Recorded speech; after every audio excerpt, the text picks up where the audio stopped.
the title of the talk tonight is The Beauty and Diversity of Moths.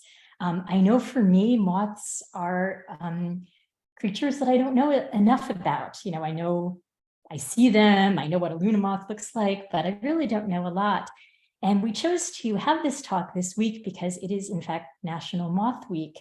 And I went to the National Moth Week website, and what I saw was that what they said the purpose of the week is to learn, observe, and document.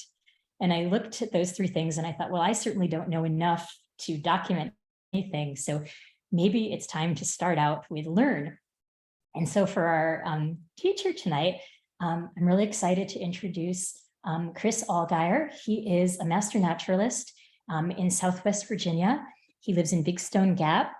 He, for many years, was a mathematics teacher at Mountain Empire Community College. And now that he's retired, he has more time to play in the woods and look for moths and other insects. So I will stop sharing my screen so Chris can share his, and we can all hear about moths.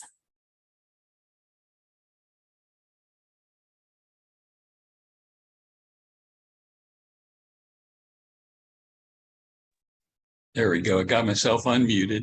Thank you, Betty, for the introduction. And I'm really excited to do this. I'm very pleased to be asked to do this. So share the screen. It worked during our practice.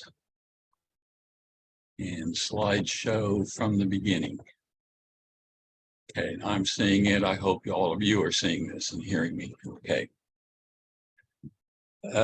All righty. As was mentioned, I live in Big Stone Gap, Virginia Master Naturalist. I'm not a trained entomologist, but I like to say I've been chasing bugs and learning about bugs and insects for over 70 years.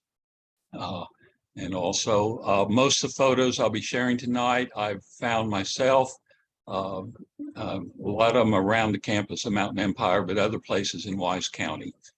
So let's just go ahead and get started here. The science, I have to throw in a little bit of science on this. Insects, of course, are animals, and the order Lepidoptera will include the butterflies and moths. And real quickly, folks often ask, how do I tell if it's a butterfly or if it's a moth? Well, they both have two pairs of wings. Lepido means scale, so they have scales on their wings in this order. The easiest way to identify butterflies is look at the antennae, and you can see the knobs on the end of the antennae. This is the fritillary here, and I'm trying to get my highlighter pen up here, my laser pointer. The tips of the antennae have these knobs. Also, butterflies primarily fly during the day. When they rest, their wings are folded upward above their bodies. Moths have different kind of antennae. Many of them are feathery, as this one. They fold their wings usually flat over the body or sometimes tinted. Most are active at night, but some of them will fly around during the daytime, so there are exceptions to that. As a mathematician, I got to throw some numbers at you. Ancestral moths appeared about 300 million years ago. The oldest moth fossil, about 200 years old. So think of all the evolution and the development, millions of years, hundreds of millions of years to develop what we're going to see in a little bit. Moths make up roughly 1/9 of all animal species. That's kind of mind-blowing. Worldwide, about 165,000 moth species, only about 17,500 butterflies. Many more moths and butterflies. In North America, there are 11,000 moth species that we know of, 866 butterflies. They're so important. Insects in general are very important for pollinating. We know that about 80% of trees and bushes on Earth require insects to pollinate them.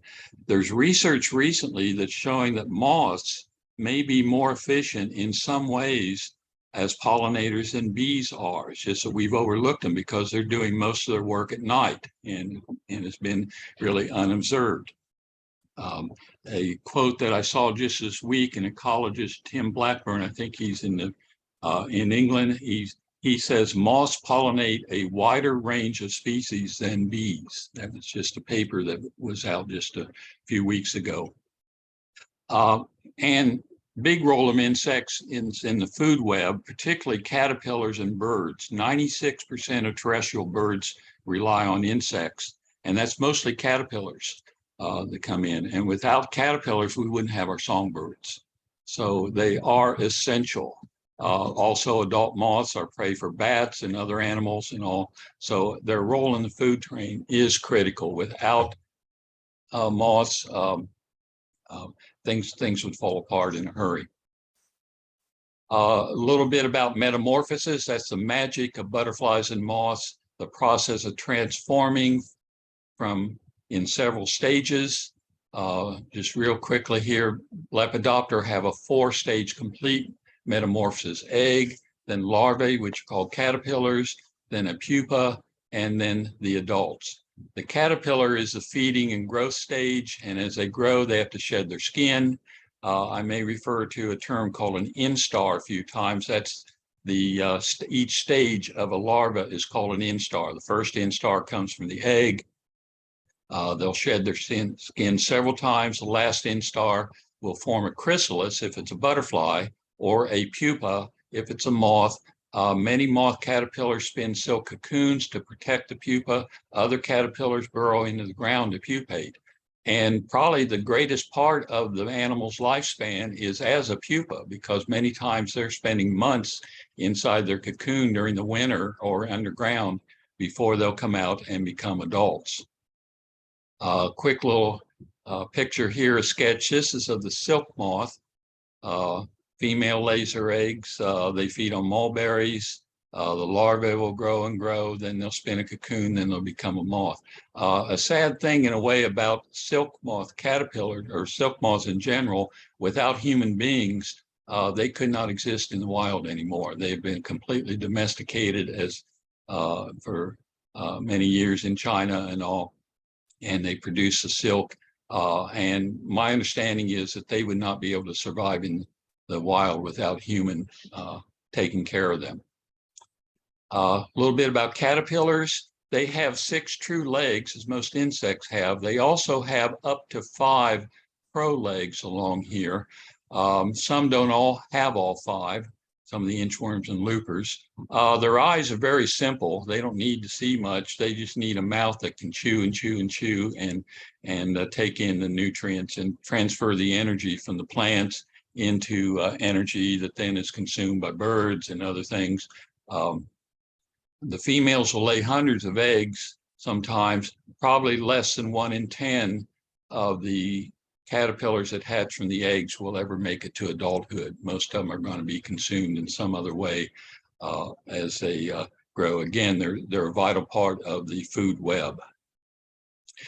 Here are just a few photos I've taken of some variety of caterpillars. Again, 300 million years of evolution has produced a tremendous variety and shape and form of caterpillars, and just a few of them that I throw at you right now. We'll look at some more individual caterpillars later. I'm going to start our showcase of moths. Again, I'm a mathematician, and so I have a tendency to like geometry, and there are moths called geometrid moths.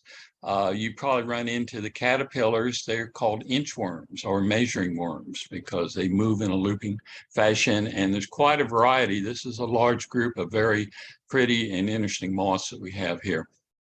Oops, wrong direction there. First one here is called mottled gray carpet. I chose this one because I love the little pattern and the colors, kind of pastel colors there.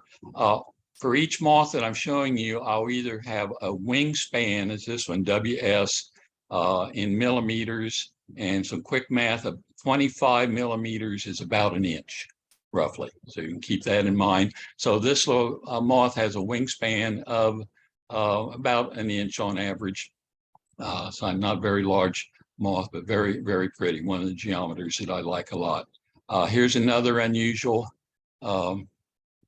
geometrid moth. This name, the common name is called the beggar. I'm not sure where that name came from. This is, again, a small little wingspan about an inch, a little over an inch, and all.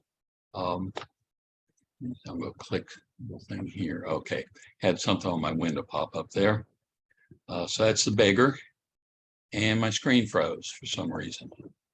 Okay, there we go. This is a little bit larger geometric moth called a curved tooth geometer. The teeth are on the end of the wings. Beautiful wing pattern there, and the color's kind of subdued, but again, blends in very well.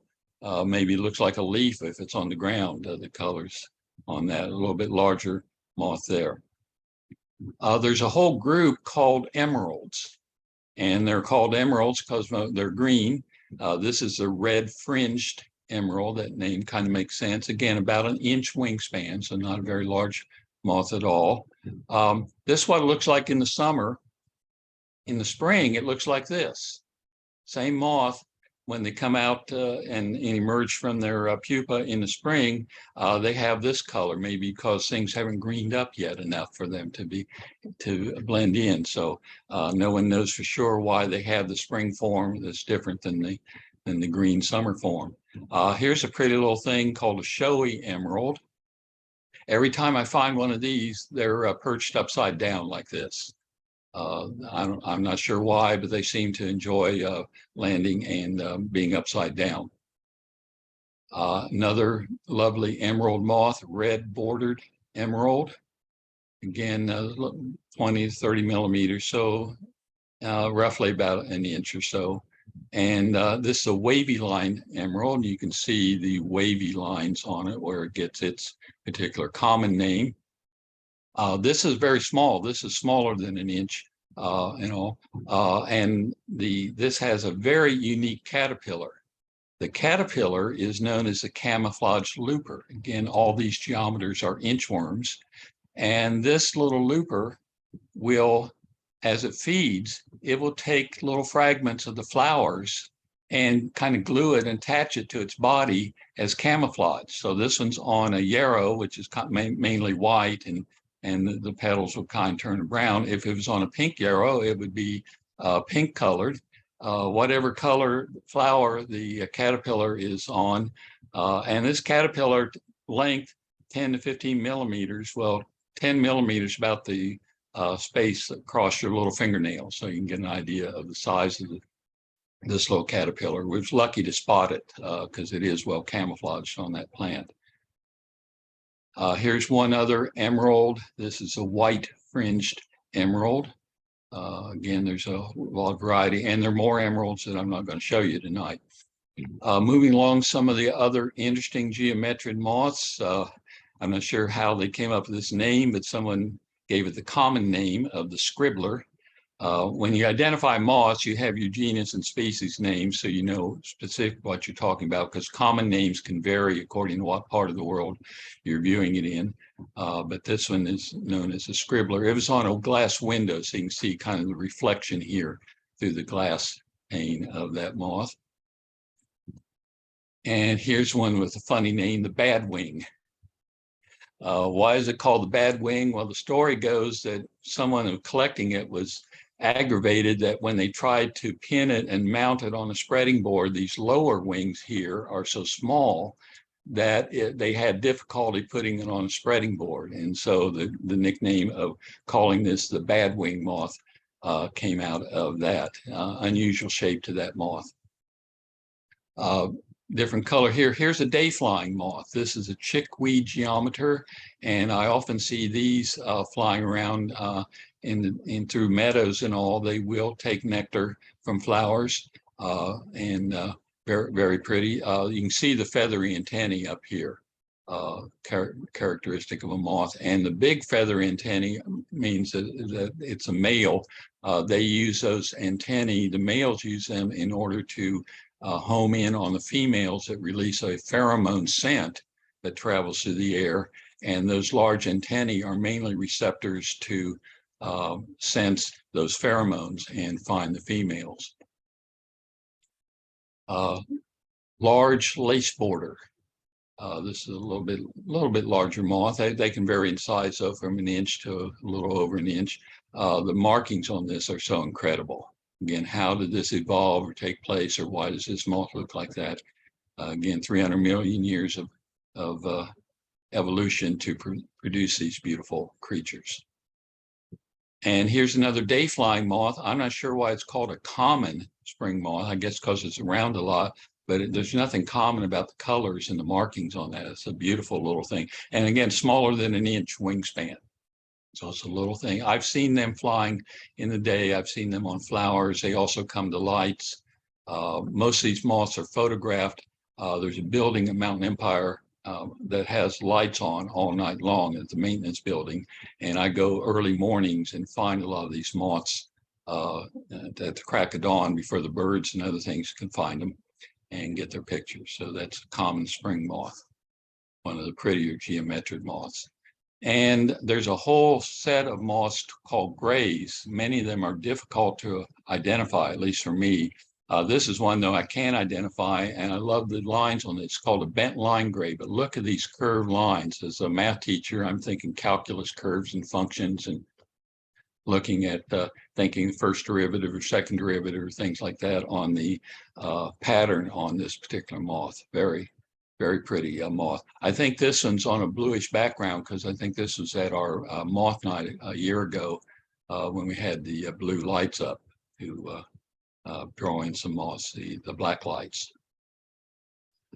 This is a lovely and unusual looking moth. Look at the angle of the wings and all. I saw this come down. I was walking Fritzi, my dog, on our green belt, and this thing just flew past us and landed in the grass. And I thought, my goodness, at first I thought it was a leaf. And then I looked more closely and said, that's not a leaf, that's a moth there. It's deep yellow euglena, pretty good size, 30 millimeter, 49 millimeter, almost 2-inch wingspan there. This was a large one that I found. Another little yellow moth, geometric moth. Can't tell you for sure what this is. There's some species of moths that look so much alike that you need to get them under a microscope, or you need to dissect them, which I'm not going to do. So this is either the false crocus geometer or the actual crocus geometer. It's one of those two. And their patterns can vary quite a bit. They don't all look exactly alike, but they have the yellow with the brown markings on them. And pretty little moth. Here's a large maple spanworm in the angular wings. And look at this little pattern here. What's going on here looks like some kind of math function. Again, from my math classes and all. Beautiful. And it's pretty large, 43, 46 millimeters. Not quite 2-inch wingspan on that geometer. The largest geometric moth is the tulip tree beauty.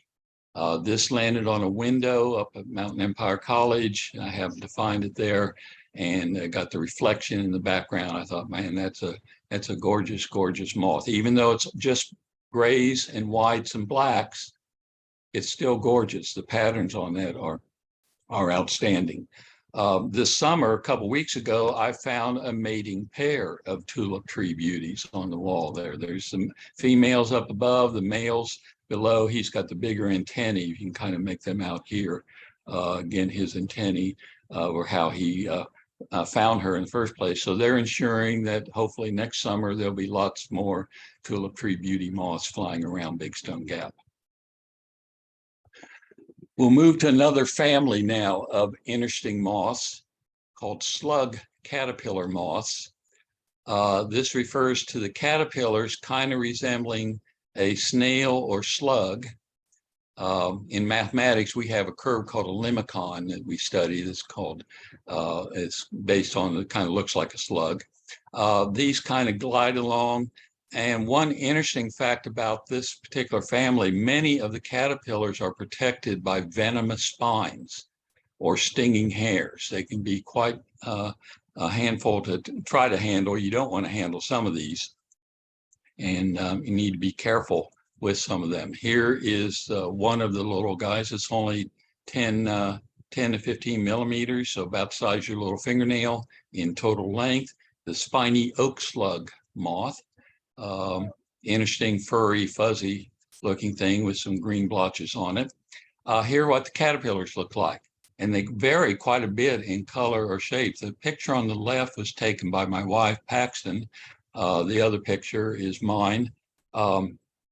And those little spines contain a venom, which with the spine, well, if you brush against it, the spine will embed in your skin and the venom will go in, and it feels like you're getting stung by a bee or a wasp. Most people, it's not anything to worry about unless you're hypersensitive to it, then it might cause a reaction that might be more severe. Luckily, they're not found very often. They usually stay under the bottom of the leaf, and it's unlikely that you're going to accidentally run into one of these. But if you do see one, be careful and try not to handle it, of course. Here's another interesting little moth, again, very small, called the smaller peraza. I like the way it rests with its leg. Every time I've seen one of these, they've got their legs straight out and they're kind of hiked up like that. Got a fuzzy, furry head there, green and beautiful little thing. Weird looking caterpillar. The smaller peraza caterpillar is here, and they've got small little stinging spines around the body on this caterpillar. This moth's called the hag moth, has a similar way it's posing here with its long furry legs sitting there. This one is, it's pretty interesting looking moth, but it's even more interesting as a caterpillar. That is the nickname, the monkey slug, for some reason. Look at that thing. You wouldn't even know that that was a caterpillar. It's like, what in the world is that? They've got these appendages on them. All the literature I knew growing up said you shouldn't handle one of these, that they sting. Recent books and experts are contesting that. They're saying that they've handled it. In fact, one guy at the caterpillar lab says, I've tried to get one to sting me and it never has. And so one's not really sure if they will sting or not. They're strange little things. They'll crawl along the leaf, and funny to watch them crawl along. Many years ago, I had a monkey slug that fell on the windshield of my car.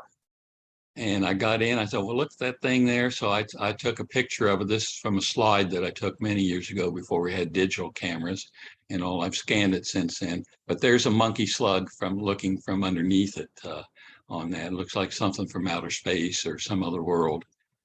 They're quite an interesting little character. Okay. Saddleback caterpillar moth. If you talk about caterpillars that can sting you, this is one I have personal experience with.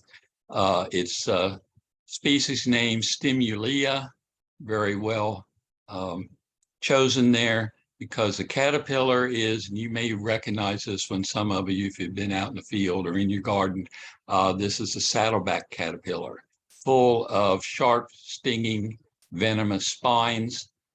You bump into one of these accidentally, and I've done it a few times because they seem to like things in my garden, like corn or beans. They'll eat lots of different things, and you can accidentally bump into one of these. Feels like you've been stung by a wasp.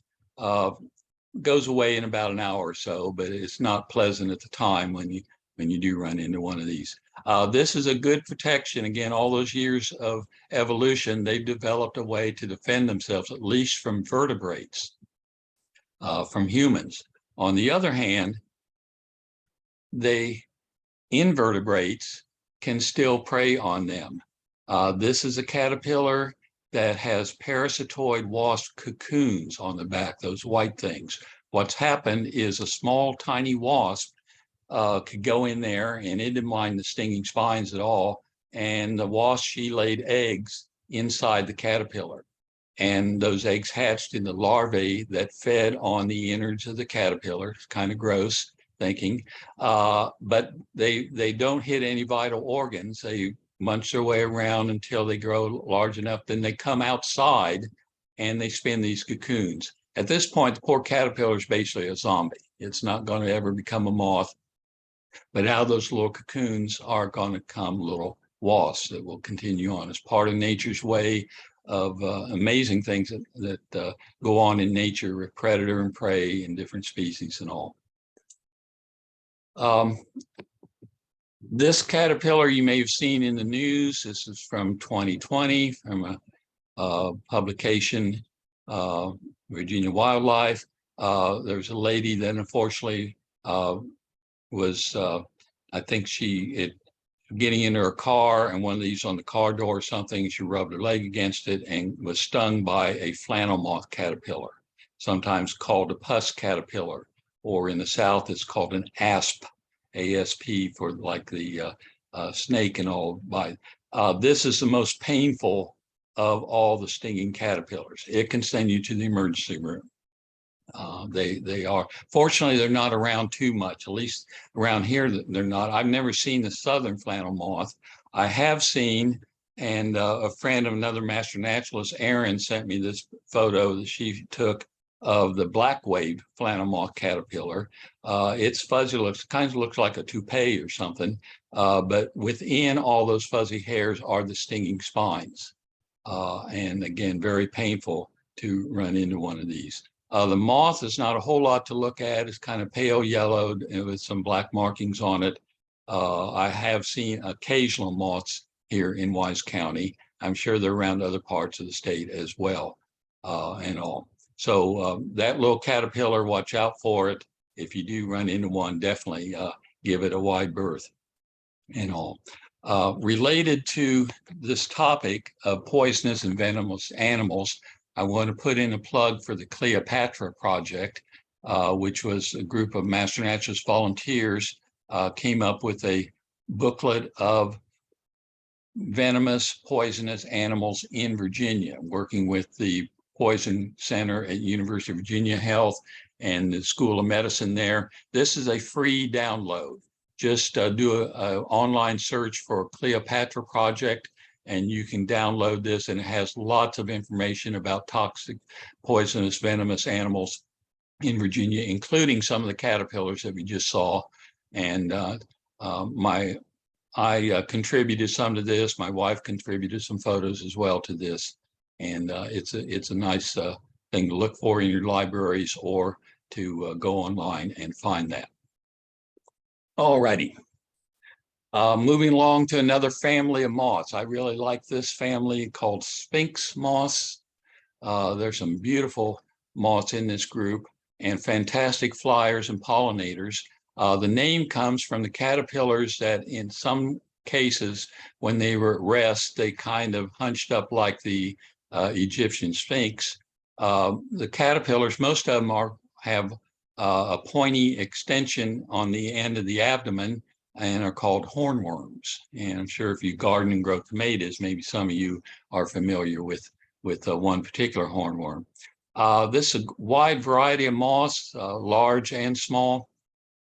This one is known as the rustic sphinx. Look at the pattern on the wings, and not only on the wings, but it continues on the body. The furry, fuzzy body has the same pattern going on there. Again, very interesting and lovely moth. And all sphinx moths are tremendous flyers. They can fly at rates almost, they're called hawk moths in some parts of the world, or hummingbird moths. And in night, they're flying around. Most of them fly at night. A couple fly during the day, and they're drinking nectar from flowers. So here I was able to give this a lucky picture, but I got a picture at night with a flash and all of a Manduca rustic sphinx here. And look at the proboscis, which is normally coiled up, is uncoiled, and it's longer than the body of the moth going down here. And they can get into places that a bee could never reach in order to drink the nectar. And as such, they're also transferring the pollen as well. So many moths fly around with and can drink nectar and do pollinating. And we don't see it going on because it's happening after dark for the most part. But this is a wonderful example of the pollination that some moths can do.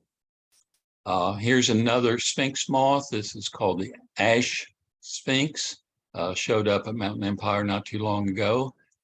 Here's one I'm really excited about. I changed my program just this weekend because this moth popped in. I've only seen it one other time. In fact, on the bug guide page, there are very few pictures of this particular moth, Sphinx. It's very rare. My guidebook said rare and not encountered very often. So to find that beauty, it's about it's over 2 inches, about two and a quarter, 2.5 inches in length there, total length. That's a big moth there. Lovely markings on it as well. Here's a catalpa sphinx, and I'm throwing this one in because of the caterpillar. The sphinx caterpillars, again, usually have the horn. You see the tip tail here, why they're called hornworms. My dad used to like these. They were good fish bait. And they feed on the catalpa trees. And this is a fairly good sized catalpa caterpillar. Well, many of the hornworms are affected by these parasitoid wasps. And so here is a poor catalpa worm that is, some of these are the larvae coming out from inside. They've been feeding on the inside of the caterpillar. They're coming out. Some have already come out and spun their cocoons. So we're seeing both the larvae and the cocoons coming out. Again, the poor caterpillar is basically a zombie at this point. But again, the wasps need to feed and they need to do their thing. So I remember seeing that. Well, I realized when I looked at some of the photos, here's another photo I took with all the cocoons on another poor caterpillar. But I looked closely at this and realized, wait, there's a tiny little wasp right up here. And there's another one right up here. And I did some research and found that this is a hyperparasitoid wasp that comes in and lays an egg in the cocoon of the original parasitoid wasp, and their little larvae will come out and consume the pupa of the wasp that's in there, and out of those cocoons will come this hyperparasitoid wasp. Again, it's a endless cycle of life. The caterpillar, is trying to become a moth, but then it's attacked by the hornwort parasitoid wasp, and they think, okay, we're in business. We got all these cocoons, we're going to go. And then these little wasps, even smaller wasps, come in, and they're preying on the other parasitoid wasp. Nature sure is incredible at times. For those of you that grow tomatoes, you probably at one time or another been infected by it's actually the one most often you'll see is the tobacco hornworm or Carolina Sphinx caterpillar. But if you see all these white little cocoons on them, that's a good sign. Let those stay, because that's nature's way of keeping the tomato worm and the tobacco worm under control and keeping their populations from getting too large. And again, the checks and balances in nature are always there. Here's a smaller little sphinx moth. This is a beauty I really love. It's perched on my finger. There's a cool morning, so it hadn't warmed up enough yet to fly. This is called the small-eyed sphinx, a little over an inch and a quarter wingspan. Again, the colors on the wings are super, and they can vary in color somewhat. Here's the same species, but it's more brown. But why is it called small-eyed? Because if you lift up the upper wing on the lower wing, it has a little colorful blue eye spot there. So that's a small-eyed sphinx moth. Here's a blinded sphinx, very similar. This one perched with its wings open. I didn't have to open them up to see the blinded sphinx and his eyes there. This one is kind of rare. I've only seen it a few times, a huckleberry sphinx. Love the subtle pastel colors on the wings here. Beautiful coloration there, and it also has eye spots there. I was able to lift the wing up so it could show that the eye spot is there on that little sphinx moth. This is a little bit bigger moth here, a walnut sphinx. We found this at our naturalist rally this spring up at Pound, Virginia. And one of the most beautiful of the sphinx moths is the Pandora sphinx, the lovely colors and subtle. It almost looks like a natural camouflage. You think of camo outfits, the greens and the other colors there. This is on a grapevine. That's the food of the caterpillar, and they have an awesome caterpillar. Look at that dude. That is not quite, it's over 3 inches in length. Doesn't have the horn on the tail end there, but that's a hornworm caterpillar on the grapevine. They will bury themselves in the ground. They won't make a cocoon. Many of these, most of these Sphinx moths won't spin a cocoon. They will bury in the ground, spend the entire winter there as a pupa, and then come out the following spring or summer. Again, most of the life of this creature is spent underground as just sleeping away during the winter as a pupa, and then they come out as a moth eventually. This up above here is a snowberry clearwing moth. This is a day-flying Sphinx moth. You may have seen these if you have gardens and flowers. They're out and about right now. When I first saw one as a kid, I thought it was a baby hummingbird because it fluttered around like a hummingbird. Here's its long proboscis, again, going down, drinking the nectar from the flower. Their wings flap so fast, it's very hard to get one and actually see the wings. They do rest every so often. So here's a snowberry clearwing in resting position. Again, wingspan is up to a little over an inch. They vary in size. Look at the coloration there. This is a good example of Batesian mimicry. They've got the colors of a bumblebee. And so probably this is protected somewhat because a predator would look at that and say, well, that looks like a bee. I better keep my distance. I don't want to get stung. And so that's the mimicry of this moth is interesting. Also, the clear wings, the scales are not on the wings and we can see through them. Here's another clear wing. This is a hummingbird clear wing, very similar to the snowberry clear wing. We see both of these around our yard and garden feeding. Again, the proboscis out here trying to drink up the nectar and all. Well, there's another family of moths called clearwing moths that we can spend just a little bit talking about the mimicry that goes on.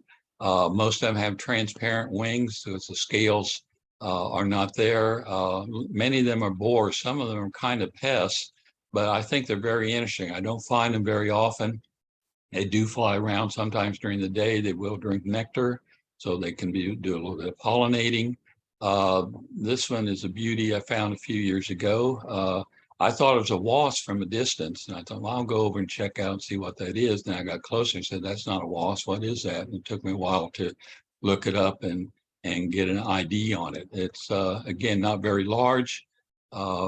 Has the colorations, the red, the yellow and black colorations, again, mimicry, a dangerous wasp or something. So very pretty moth I was lucky to find. This was in my garden on a bean plant, and I thought, again, it was a paper wasp from a distance, and then got closer and said, wait, paper moths don't have feathery antennae, and they don't have whatever these are coming out of the abdomen.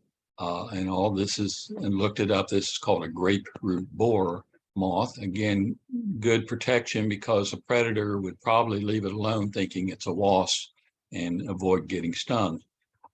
This is a nemesis in my garden, the squash vine borer. It's in this family of moths. If you grow pumpkins, squash plants of various kinds, this moth will come around, lay an egg in the plant, and the borer will get inside the plant, and few days you wonder why your beautiful squash plant is all wilty because it's full of these borers. I use floating row covers to try to keep them off as long as I can until they start blooming. Then I got to take it off because I need the pollinators in there. But it's a pretty moth, but it's not one I like to see in my garden. This one I never saw before until this summer, called a maple callus borer. Interesting little figure. It took me a while to figure out what it actually was, and looking at the wings and looking at other things. So again, such a wide variety in nature of the various moths that we have. Again, tens of thousands of different kind of moths. We can only show just a few of them tonight. The next family, I'm going to go to what's called a super family here because there are just too many smaller families to go, of a group of moths called owlet moths. Again, we got thousands of these around. Some are small, some are a little larger. Most of them have stout bodies, often hairy. Most of them fly around at night. And I just got to pick a few of my favorites to look at tonight. This one is stunning, I think. Very small, less than an inch in total length, called a white furcula. but the markings on that just blow me away. And then the fuzzy legs. Look at the furry legs that it has and the fuzzy body and all, just a cute little thing to find. When you get up close, you see all the patterns that are there. Remarkable little insect. Here is a tussock moth. It's called the white-marked tussock moth because you can see the white marks here. Big feathery antennae on it. Again, very furry legs, fuzzy legs there. And it has an interesting caterpillar that maybe some of you see. Kind of looks like a toothbrush. It's got these little tussocks on the back of it here. Couple little red dots, a red head with some hairs and fuzziness coming out of it. This one of those caterpillars that some people say they're sensitive to. They have what are called urticating or irritating hairs. I've handled them and never had an issue with them. But you might want to be careful if you run into one of these, just in case you are more sensitive to the chemicals that are on the hairs of this caterpillar. A lot of tussock moth furry caterpillars, you got to watch out a little bit. Some of them are safe to handle, some of them aren't. If you're not sure, then wear gloves or protect that you don't come in contact with them. Here's a beautiful moth here called a scarlet winged lichen. This just showed up a couple weeks ago. There's some other lichen moths, but none of them are as brilliant as this particular species is, with the bright red wings on it. Here's another moth that's kind of like Halloween colors a little bit. This one of the many tiger moths, or many moths that resemble this one. Usually they keep their wings folded so you only see the upper wings and you don't see the bright orange underneath. This one is a natural tunnel park, I remember. For some reason, it had its wings half open like that, so I was able to get the photo showing the orange underwings of this pretty tiger moth.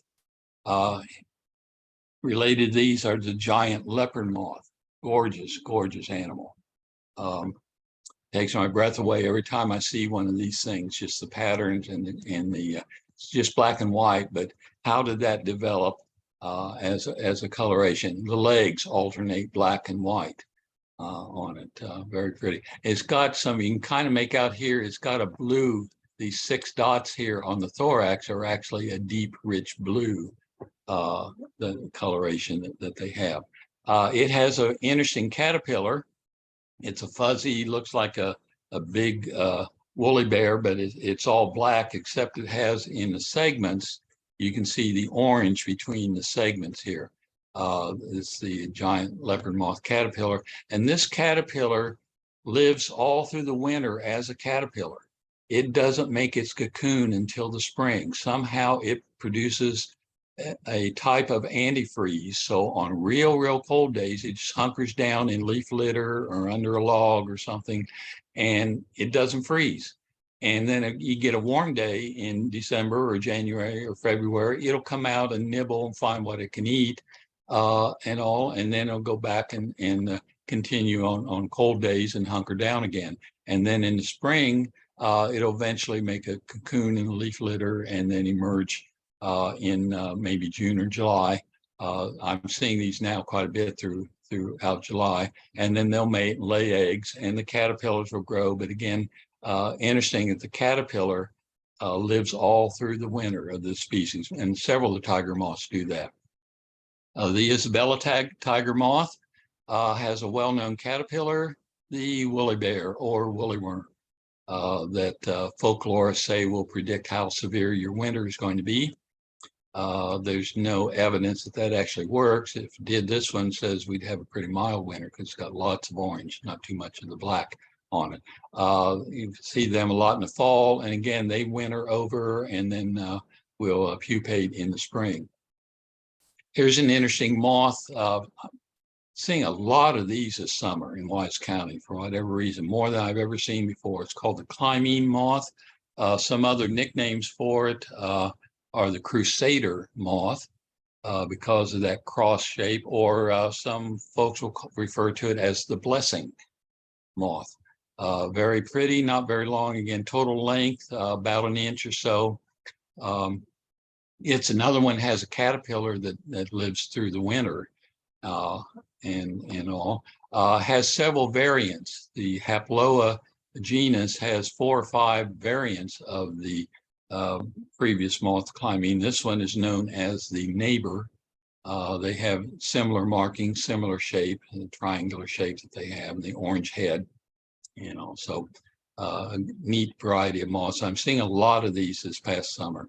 Here's a weird looking guy called the faint spotted palthus, and it has these labial palps. This is a male. The female doesn't have these palps that are up here. Oops. I'm not sure why they have those. I'm trying to figure that out. Here are the antennae.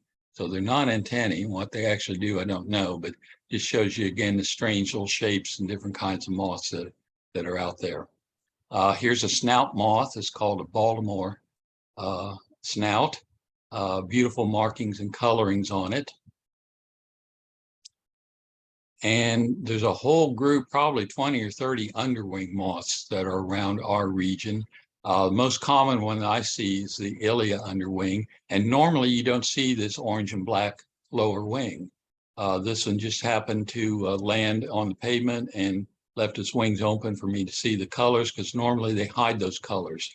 And then if they're disturbed, the wings will open up and you'll get that flash of orange and black, or sometimes it's white and black, but it's a very striking color, and that's thought to be maybe a defense or maybe shock the bird or whatever's trying to prey on it and startle it so it can fly away and make an escape. But underwing moths are fairly good size. They're not quite 2 inch in total length, about 1.5 inches to almost 2 inches in total length. And again, they're very gray. They blend in with the surroundings until they open the wings and flash that bright orange coloration. Here's a pretty little moth. There's a whole family of moths called zales. They're very tricky to identify. And they look, their colorations vary so much. I'm pretty sure that this is the colorful zale, but I'm not 100% on it because the zales, again, look so differently. So there are probably some experts out there that know more about moths than I do watching this. So they'll probably tell me later on if I've misidentified it. But again, interesting color patterns that you see on the zale moths like these. And they're fairly good size. Wingspan almost from 1.5 inches, not quite 2 inches. Here's a weird little moth. And this is tiny, only less than 1 inch total length. For whatever reason, and several species of moths do this, but this is the most extreme, they'll raise their abdomen up into the air from their body. Instead of the abdomen lying out flat along here, it's curved at a 90-degree angle. In fact, it's slanted a little bit, off kilter. Interesting patterns. Again, how did this evolve? Why did it evolve the way it did? I have no idea. But these showed up about a month ago, and they were all over the place. Every morning I'd go look at moths and find a bunch of these with their abdomens sticking up in the air like that. Some small moths. I'm really not doing a whole lot with the macro moths tonight, but we've got a few of the tiny moths just because I thought they were interesting names for them. This is called the small bird dropping moth. It is a day flyer. It is on some tansy blooms there. So it's doing some pollination and all. These little small moths can do a lot of pollination, I think, but the markings on it evidently reminded somebody that it's camouflaged in some way as a bird dropping. Here's another one, tufted bird dropping moth, a little bit larger. Again, very intricate colors, but also you can see the concept of, that kind of looks like maybe a bird dropping in terms of color and shape and all that. And am I confused if it's just resting there? Someone will ignore that or walk away saying, I'm not interested in that. One of the more famous moths that kind of resembles a bird dropping is the beautiful wood nymph. At least it's got a good name. And they didn't name this bird dropping. They named it beautiful wood nymph. Lovely name, furry arms there, unusual shape to the wings and all. Very common around here. You see those a lot. And I actually had people who didn't know anything about moths one time say, that moth looks like a bird dropping. Or they didn't say that politely, but Anyway, but it is a beautiful moth, and you see them around quite often coming to the lights. Dagger moths, a whole group of moths called dagger moths. This is the American dagger, and I'm throwing it in here because I love the caterpillar. The caterpillar is a big fuzzy yellow. Sometimes they're more white. A lot of times they're yellow, that with some black tufts on it. Good size, over 2 inches in length. The American dagger caterpillar. This one, the hairs on it might irritate some people. That's a possibility. So be careful in handling this particular caterpillar if you run into one. Usually you see them in the fall, and they stand out. They're pretty remarkable when you find one. Another dagger moth, this much smaller one called the funerary dagger. This one's in a cage because I found its caterpillar a couple years ago, and it was a big find of my lifetime. Maybe this is a holy grail of caterpillars by one source I found, called the paddle caterpillar. I've seen pictures of them. I thought I'll never find one all my life, and by golly, one was crawling on the steps to our deck a couple years ago, and there it was. So the paddle caterpillar. Not sure what the paddles are good for. Maybe they can defend against some predatory wasps or something, but it was a fun find, and I fed it, and for a few days, and it made a pupa and became the moth that we saw here. Our last big family we're going to look at are the big guys, the giant silkworms and the royal moths. When I was a kid, these are about the only moths I knew anything about because they were huge, and I had my insect books, and they have full of pictures of these. I'm sure some of you have seen some of these around building lights and so on. Their names, Saturnia, one of the names for the queen of the gods in Roman mythology, and since the Juno was the daughter of the god Saturn, and that's where the term came from on these gorgeous moths. There's a group called oakworms. This is one of the oakworm moths. What's interesting about this whole group of moths, and kind of sad in a way, these moths do not have mouths. They cannot feed as adults. So they come out after spending maybe months in a cocoon or underground, and they'll live maybe at most a week because they cannot feed. Their sole purpose as an adult is find a male or find a mate, and females will lay some eggs and then try to avoid the bats and the other things that are birds and things that are out to eat them. But they cannot feed at all. And it's kind of sad when you think some of the beauty of some of these creatures, and they only live as adults for a few days. This is a cute little thing here called the rosy maple moth. It feeds on maples. It's not very big, a little over an inch total length, but look at the colors on that beautiful moth. It's one of my favorite finds. It's got pink legs, and the yellow and pink striking colors on this. A few years ago, I found on Twitter, this is in 2016, when David Bowie passed, and there's a tweet, and I'm showing it here, that if any moth took a cue style from David Bowie, it would have had to been the brightly colored rosy maple moth. And I thought I'd share that. I thought that was so clever to do. Well, I got to thinking about what's pink right now that's in the news. Lots of pink things going on. So I came up with this.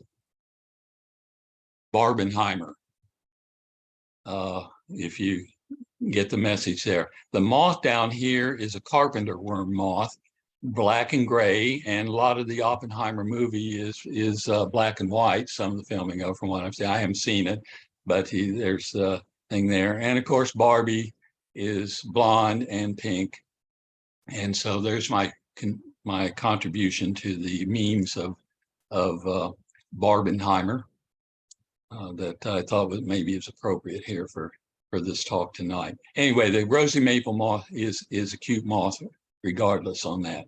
And that this big old carpenter worm moth is pretty interesting in himself with the black and white markings. Other very large moths, imperial moths. They are huge sometimes. This is a female. She was up on the wall. I used a hiking stick pole to gently nudge her onto that and bring her down so I could take a photograph of this beautiful moth. Again, the poor thing can't feed at all, has no mouth, so it's only out for a few days. Here's what the caterpillar looks like. I raised some caterpillars. In fact, this girl gave me some eggs last summer. She laid some eggs. And so I raised the eggs, and this is one of the caterpillars that we raised, imperial moth caterpillar. I have a very understanding wife that lets me do things like this. And beautiful, beautiful caterpillar. These caterpillars bury themselves in the ground to pupate. Here's a male of the same species, imperial moth. This I photographed just a couple days ago. I'd never seen one this brightly marked with these circles in the yellow patterns there. They have those, but the contrast of colors, and they vary quite a bit. Some of them are more yellow, some are brown. This one just stood out. I had to share it. I was amazed to see the particular colors on this imperial moth. Moving along here, we got the regal moths. By mass, these are the heaviest. These are the heavyweights of moths. They weigh more than other moths. So maybe some moths that have bigger wingspans, but nothing weighs as much as these dudes weigh. Gorgeous colors, thick bodies, and all of them. And here's the caterpillar. I think the promo to this talk had another picture of me handling this particular caterpillar. It's called the hickory horn devil. They're harmless. You can handle them without any worry. But they are fun to find. Usually they make the newspapers when a kid finds one of these things and it gets in your local paper. Huge caterpillar. Another little moth, this is kind of the emblem for the moth week, is the Io moth male. I've seen pictures of these with the huge eyes. Now when they're at rest, the upper wings fold over and you don't see those eyes. And then they open up. Here's the female. She's a darker brown, also larger, but still has those eye spots underneath. The caterpillar has stinging spines. This is another one you don't want to handle. You can get a little venom injected into you. It's not as bad as the saddleback caterpillar, but you want to be careful. And I raised these a few years ago, and I was fortunate I handled them and never got stung by one. I was very careful. Another moth that we have around here a lot, tulip tree silk moth. Lovely moth. Here's the caterpillar, kind of a strange looking thing, gets fairly large, about 2.5 inches or so length. They feed on tulip tree poplar primarily. One of the largest moths we see around here anymore are the polyphemus moths with the giant eyes, named for the one-eyed giant, the Cyclops. His name is Polyphemus, and so it gets its name from those big eye spots. Beautiful moth. Again, they spend most of their life inside a cocoon. Inside that cocoon is one of those moths. When they come out, when this guy comes out, it only lives for a few days. And in a way that, that's sad in a way, but then birds will eat them, bats will eat them. So they serve their purpose in nature. And of course, the Luna moth, someone I've heard mention, well, they know a Luna moth. Most people recognize this beautiful green moth with the gorgeous tails. Recent study indicates that the tails may help them keep bats from eating them in the air. They seem to think that the one thing that the tails can do is confuse a bat. Lovely moth. It takes my breath away every time I see one. There have been lots of them around. The second brood is around. The first brood comes out in the spring. Their caterpillars will spin a cocoon, and then there'll be a second brood come out around this time of year. They'll lay eggs. Those caterpillars then will winter over all winter in a cocoon and then come out the following spring. Here is a picture of a caterpillar of the Luna moth. They get pretty chunky, and again, not quite, over 2 inches, 2.5 inches, not as big as some of those other ones, but a pretty impressive looking caterpillar. And here's a female. that I found this year that I thought was particularly pretty, the way she's holding her wings there like that. The last little cat moth I'm going to talk about, looks like we're a little over time, I apologize for that, is moth I haven't seen in probably over 30 years here in Wise County. Now, maybe in other parts of the state. As a kid, I remember these in Ohio. I see them all the time. And in fact, I saw them in our yard in the 1980s. And so here in Big Stone Gap, it's called the Cecropia moth. Gorgeous caterpillar, gorgeous moth. It's in decline, and we're not sure why it's in decline. One theory is that it seems to be being parasitized by a tachinid fly that was introduced to control the spongy moth, formerly called a gypsy moth. This fly was released, and while it might occasionally go for a spongy moth, it seemed to have a particular liking for this moth. And it's kind of sad, and I don't know if that's why we're not seeing this moth around, because I'm seeing lots of the other big silk moths. We got plenty of them, but this particular one has kind of disappeared from our area. I'm hoping they're still around, hidden somewhere up in our mountains, but we'll have to see. Hopefully they can recover. I've seen a few pictures on moth sites that they are still around, but they're not nearly as numerous as they used to be. And it's our largest North American moth. So it goes to show that as human beings, we have such an impact on our environment, and often it's not for the good. And this is one of those sad examples of that. All righty, that's finishing up my moth things. I put a slide here with some of my sources where I got my information. I'll leave this slide up in case any of you are interested in some of the books or some of the websites. Really, like a Bug Guide is my favorite go-to site on the internet to find information about things. And I've got my email there, and I welcome emails at any time, particularly with bug-related questions. Again, I'm not a professional entomologist, but if I can't answer the question, I'll try to find an answer somewhere and help you out with that. So that's my stopping point, and we'll see what questions we have. Thank you. That was really amazing. We have a lot of questions. So I will go ahead and start reading some of them out. I think what I'll do is first read some of the ones that are going to be sort of quick answers, and then there's a couple that maybe will have a little expansion. So one of the quick ones, I think you kind of answered, and that's, did you take all of those photos? Almost all of them. I think I gave credit to the folks that my wife had one of the caterpillars in there, and another master naturalist friend of mine, Aaron, had one of the photos. But the rest of them, except for that last slide of the Cecropia moth, I took this from the Virginia Cooperative Extension side. I hope that's okay to borrow from them, give them credit for that. In fact, their site is from Bugwood.org and all from Pennsylvania, the moth picture there. So yes, the rest of the photos I've been fortunate enough to take. I'm not the greatest photographer, but I do like to go around and find interesting things, and it's a fun hobby now to have. When I was a kid, I collected moths and butterflies, but I don't collect specimens anymore. I simply photograph what I find. Great. Someone wanted to know, you in the very beginning said how old the oldest moth fossils were? Yes.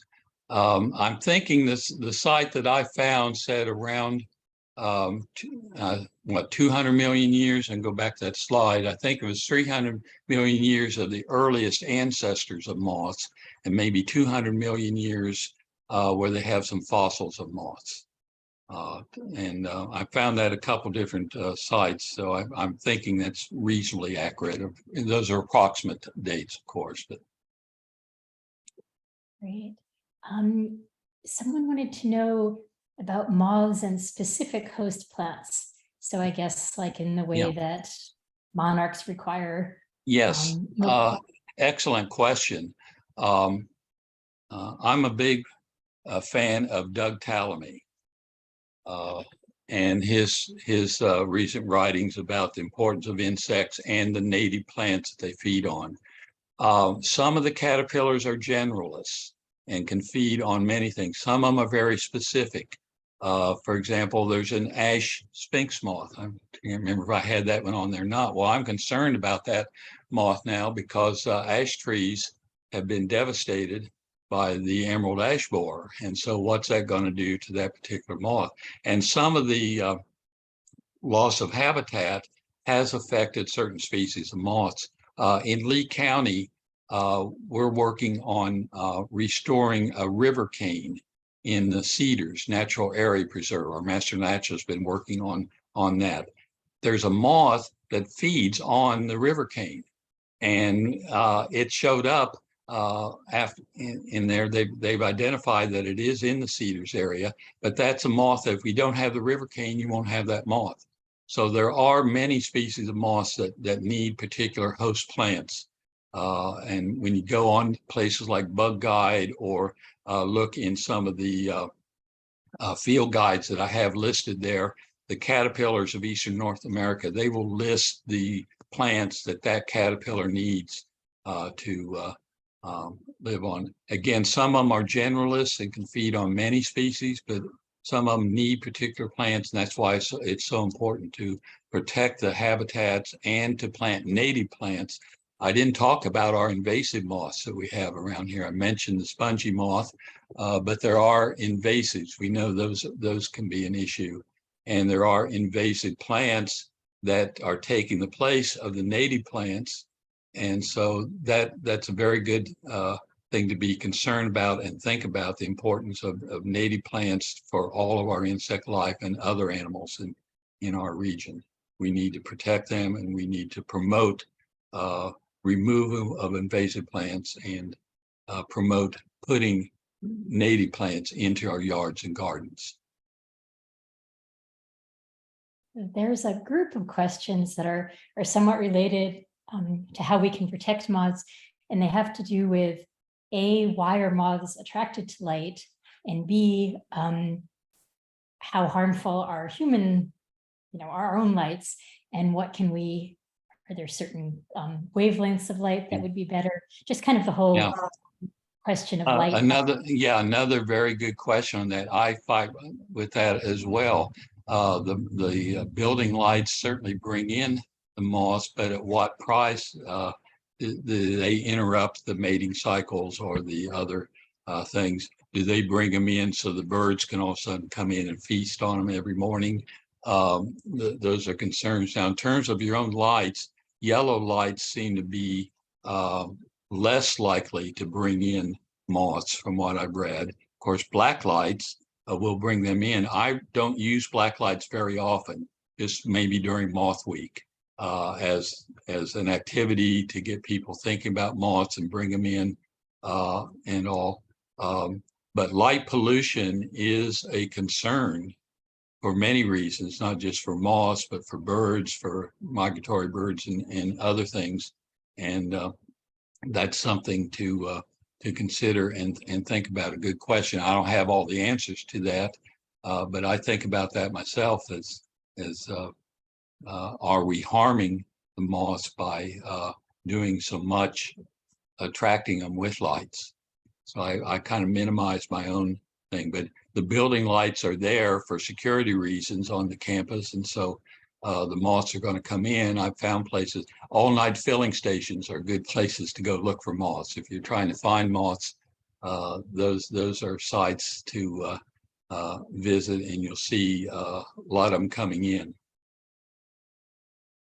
Cool. Okay, then there's a bunch of questions that are related to not food for moths, but moths as food.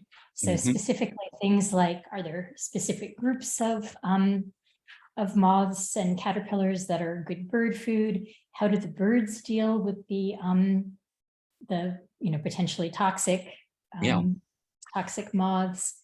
Anyway, I think those are, and are the moths poisonous or only the caterpillars? As far as I know, I don't think the moths are toxic. They might have some carryover. Like some butterflies, we know the monarch butterfly supposedly is bitter tasting, and so is the pipevine swallowtail butterfly. There are butterflies that it's a constant battle in nature. This whole thing. No plant wants to be eaten, right? The trees don't want to be eaten. The flowers and things don't want to be eaten. So they're all the time producing chemicals or things to try to keep from being eaten. Well, the animals then evolve with them, and they develop ways to tolerate whatever it is that that plant's doing. So some will eat an elm leaf, and some will eat a hickory or a maple and whatever. And then you got the animals that feed on them, the birds. Some of them will develop their preferences.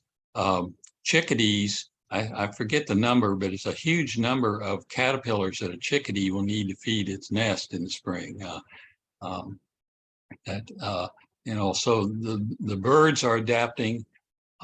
Everything in nature, it's a constant give and take that's going on with these animals. And again, it's so important.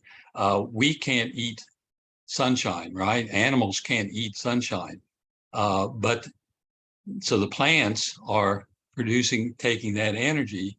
Then the caterpillars are eating those plants, and that transfers that energy. And then the bird eats the caterpillar, and it goes on and on. Or the wasp eats the caterpillar, or the spider eats it, or something. The whole food web is just so amazingly complicated, and it's, again, millions of years of adaptations have taken place to produce what we're seeing now. We're just a small part of that span of years. Oh, okay, I think I have covered almost all of the questions. A couple of people want to know about your photography. What sort of camera? What sort of lens? I've got a Nikon. It's just a point and shoot. It's what, NP90 or something like that. It has a quick focus. It has a zoom that can zoom in pretty quickly. So it's not an SLR fancy camera setup. It's basically a point and shoot that serves me well, because especially with butterflies and some other things that fly away, you don't have a lot of time to focus on them. You got to get there and get the shot really quick. So I'm not an expert photographer on that. I'm taking advantage of the amazing developments that have taken place in photography, particularly with digital. Back when we were doing slides, it was awful because you never knew if you got a good picture or not, and slides were expensive to process. Now you can zap a whole bunch of photos and throw out the bad ones. You're not seeing all the rotten, lousy photos I've taken. You're just seeing the ones that I think are good enough to show to the public. So digital photography has really helped a lot with the camera, and it's mainly going out and just observing and finding things and seeing things. And every day it seems like I see something new that I haven't seen before. That's when you've got over 1 million species of insects on our planet, the odds are likely that you're going to come across something every week, and if not every day, at least every week. I have a list now of about 500 moths that I've photographed in Wise County, and I add maybe 1 or 2 moths a week to that list this summer. I'm getting where now today I didn't find any that I hadn't already photographed, but there are lots of these big moths out that right now we're in the peak. It's a good time for Moth Week because a lot of the big moths are out there and can be seen. Great. So I think that's about it. I guess maybe the final thing is, I think a lot of us now are excited to see caterpillars and see moths. So any advice on how to get started observing them, where to look, those kinds of things? Well, for caterpillars, you just look under leaves. You look for leaves that have been chewed. You look for droppings of the big caterpillars. It's called frass, the insect poop. That's a sign sometimes that you have caterpillars that are hidden. And all in terms of the butterflies or moths, plant flower for butterflies and all. Plant nectar flowers that can draw them in. Native plants in particular, things like Joe Pye weed is a great plant. Plant your orange butterfly weed, which is a type of milkweed, another great plant to have. In terms of getting information, the books that I have been the most useful for me for moths that we have listed there. And websites, there's some great Facebook groups that you might want to look at to get ideas and see moths, as well as I haven't listed those there, but there's Moths of North America, and there are other groups that do butterflies. So I see a lot of things and learn a lot of things from following those little Facebook groups about insects. And just go out and look around. It's amazing what you find sometimes once you start looking for things. Well, thank you very, very much. That was a really amazing presentation, and thanks for answering all the questions. Well, I'm honored to have been asked to do this. I appreciate what you're doing as an organization, and glad to do this. My biggest problem here was figuring out what to leave out. I have 3 more slides here, just real quickly here, of some moths that I couldn't show, but there are a few of them again to show the unique different patterns and shapes and all that you might find out. That one on the left called a plume moth in the upper left, you wouldn't even think that is a moth. And you see one of those things, and here are a few others that are flying around. The lower right is named the Hebrew moth because someone thought the markings on it looked like the script of Jewish writing. And so that's known as the Hebrew because of the markings on that moth. Here are a few other little things, an ermine moth in the top right, and just a few other things. So there are just an amazing variety of moths around, and other insects as well. Moths are just a small part of the overall insect world, and they are fun to look for and find.